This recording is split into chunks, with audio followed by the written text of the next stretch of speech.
ಅತಿವೃಷ್ಟಿಯಿಂದ ಉತ್ತರ ಕರ್ನಾಟಕದ ಹಲವು ಜಿಲ್ಲೆಗಳು ಸಂಕಷ್ಟಕ್ಕೀಡಾಗಿದೆ. ವ್ಯಾಪಕ ಮಳೆ ಒಂದೆಡೆಯಾದರೆ ಕೊಯ್ನಾ ಡ್ಯಾಂನಿಂದ ಹೆಚ್ಚುವರಿ ನೀರು ರಿಲೀಸ್ ಆಗಿದ್ದು ಪ್ರವಾಹ ಪರಿಸ್ಥಿತಿ ಎದುರಾಗಿದೆ. ರಾಜ್ಯ ಸರ್ಕಾರ ಅಲರ್ಟ್ ಆಗಿದ್ದು ಈಗಾಗಲೇ ಸಿಎಂ ಸಿದ್ದರಾಮಯ್ಯ ಸಚಿವರಿಗೆ ಸೂಚನೆ ಕೊಟ್ಟಿದ್ರೆ ವಿಪಕ್ಷ ಬಿಜೆಪಿ ಖುದ್ದು ಸ್ಥಳ ಪರಿಶೀಲನೆ ಮಾಡಿ ಸರ್ಕಾರಕ್ಕೆ ಚಾಟಿ ಬೀಸಲು ಮುಂದಾಗಿದೆ. ಉತ್ತರದಲ್ಲಿ ಮಳೆಯಾರ್ಭಟ ಮುನಿಸಿಕೊಂಡ ಕೃಷ್ಣೆ ಭೀಮೆ. ರಕ್ಷಣೆ ಕಾರ್ಯ ತೀವ್ರಗೊಳಿಸಿ ಪರಿಹಾರಕ್ಕೂ ಸಿಎಂ ಸೂಚನೆ. ಸರ್ಕಾರದ ವಿರುದ್ಧ ಸಮರಕ್ಕೆ ಮುಂದಾದ ಕಮಲ ಪಡೆ.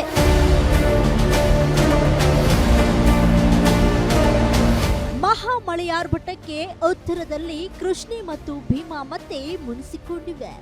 ಉತ್ತರ ಕರ್ನಾಟಕದ ಕೆಲ ಜಿಲ್ಲೆಗಳಲ್ಲಿ ಬಹಳ ಸಮಸ್ಯೆಗಳನ್ನ ತಂದೊಡ್ಡಿವೆ. ಭೀಕರ ಪ್ರವಾಹಕ್ಕೆ ಕಲಬುರಗಿ ಹಾಗೂ ರಾಯಚೂರು ಜನರು ಕಂಗಾಲಾಗಿದ್ದಾರೆ. ಜಿಲ್ಲೆಯಲ್ಲಿ ನಿರಂತರವಾಗಿ ಮಳೆ ಸುರಿದ ಹಿನ್ನೆಲೆ ಕೃಷ್ಣಾ ನದಿಯ ಮಹಾರಾಷ್ಟ್ರದ ಉಜ್ಜಯಿನಿ ಹಾಗೂ ನೀರ ಜಲಾಶಯದಿಂದ ಹೆಚ್ಚಿನ ಪ್ರಮಾಣದ ನೀರನ್ನ ರಿಲೀಸ್ ಮಾಡಲಾಗಿದೆ. ಈಗಾಗಲೇ 36 ಗ್ರಾಮಗಳು ಪ್ರವಾಹಗ್ರಸ್ತವಾಗಿದ್ದು ಇದರಿಂದ ಸುತ್ತಮುತ್ತಲಿನ ಜಿಲ್ಲೆಗಳಿಗೂ ಸಹ ಆತಂಕ ಹೆಚ್ಚಾಗಿದೆ.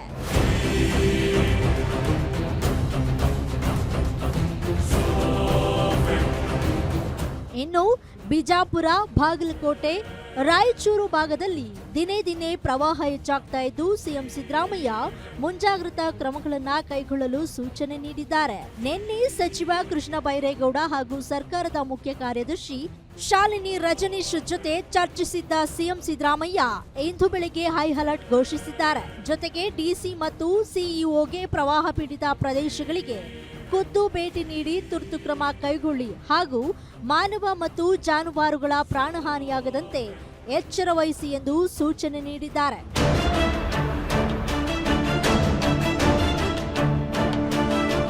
ಇಷ್ಟು ದಿನ ಬೆಂಗಳೂರಿನ ಗುಂಡಿಗಳನ್ನೇ ಅಸ್ತ್ರ ಮಾಡಿಕೊಂಡು ಸರ್ಕಾರದ ವಿರುದ್ಧ ಸಮರ ಸಾರ್ತಾ ಇದ್ದ ಬಿಜೆಪಿ ಇದೀಗ ಉತ್ತರ ಕರ್ನಾಟಕದ ನೆರೆ ವಿಚಾರವನ್ನ ಅಸ್ತ್ರ ಮಾಡಿಕೊಳ್ತಾ ಇದೆ. ನೆರೆ ಬಗ್ಗೆ ಸರ್ಕಾರ ಗಮನ ಹರಿಸ್ತಾ ಇಲ್ಲ. ಕೇಂದ್ರ ಸರ್ಕಾರವೇ ಪರಿಹಾರ ಕೊಡಲಿ ಅಂತ ಕೈಕಟ್ಟಿ ಕೂತಿದ್ದಾರೆ. ಇದು ರೈತ ವಿರೋಧಿ ಸರ್ಕಾರ ಎಂದು ಆರೋಪವನ್ನ ಮಾಡ್ತಾ ಇದೆ. ಇದರ ಜೊತೆ 2 ದಿನಗಳ ಕಾಲ ವಿಜಯೇಂದ್ರ ಹಾಗೂ ಅಶೋಕ್ ನೇತೃತ್ವದಲ್ಲಿ 2 ತಂಡಗಳ ಜೊತೆ ಮಳೆ ಹಾನಿ ಪ್ರದೇಶಗಳಿಗೆ ಭೇಟಿ ಕೊಟ್ಟು ರೈತರ ಸಮಸ್ಯೆ ಆಲಿಸಲಿದ್ದಾರೆ. ರೈತರು ಇವತ್ತು ಪರದಾಡ್ತಾ ಇದ್ದಾರೆ, ಕಂಗಾಲಾಗಿದ್ದಾರೆ, ಬಡವರು ಮನೆಯನ್ನ ಕಳೆದುಕೊಂಡಿದ್ದಾರೆ. ರಾಜ್ಯ ಸರ್ಕಾರ ಇವತ್ತು ಕಣ್ಮುಚ್ಕೊಂಡು ಕೂತಿದೆ.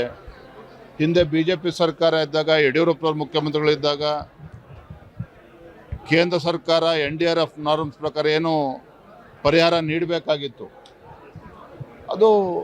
ಅದರ ನಡುವೆನೂ ಕೂಡ ಅಂದಿನ ಮುಖ್ಯಮಂತ್ರಿ ಯಡಿಯೂರಪ್ಪನವರು ರಾಜ್ಯ ಸರ್ಕಾರದಿಂದನೂ ಕೂಡ ಪರಿಹಾರ ನೀಡುವಂಥ ಕೆಲಸವನ್ನು ಮಾಡಿದ್ದಾರೆ. ಆದರೆ ಇವತ್ತು ನಮ್ಮ ರಾಜ್ಯ ಸರ್ಕಾರ, ಸಿದ್ದರಾಮಯ್ಯ ಸರ್ಕಾರ, ಕೇಂದ್ರ ಸರ್ಕಾರ ಪರಿಹಾರ ಕೊಡಲಿ ಅಂತೇಳಿ ಕೈ ಕೊಟ್ಕೊಂಡು ಕೂತಿದ್ದಾರೆ. ರಾಜ್ಯದ ಉತ್ತರ ಭಾಗದಲ್ಲಿ ಪ್ರವಾಹದಿಂದ ಜನ ಸಂಕಷ್ಟಕ್ಕೀಡಾಗಿದ್ದಾರೆ. ವಿಪಕ್ಷ ಬಿಜೆಪಿ ಪ್ರವಾಹ ಪೀಡಿತ ಪ್ರದೇಶದ ಸ್ಥಿತಿಗತಿಯ ವರದಿ ಪಡೆದು ಸರ್ಕಾರಕ್ಕೆ ಬಿಸಿ ಮುಟ್ಟಿಸಲು ಮುಂದಾಗಿದ್ರೆ ಇತ್ತ ಸರ್ಕಾರ ಜನರಿಗೆ ತೊಂದರೆಯಾಗದಂತೆ ಕ್ರಮ ವಹಿಸುತ್ತಿರೋದಾಗಿ ಹೇಳ್ತಾ ಇದೆ. ಕವನ Shivanna, political bureau, guarantee news, Bengaluru.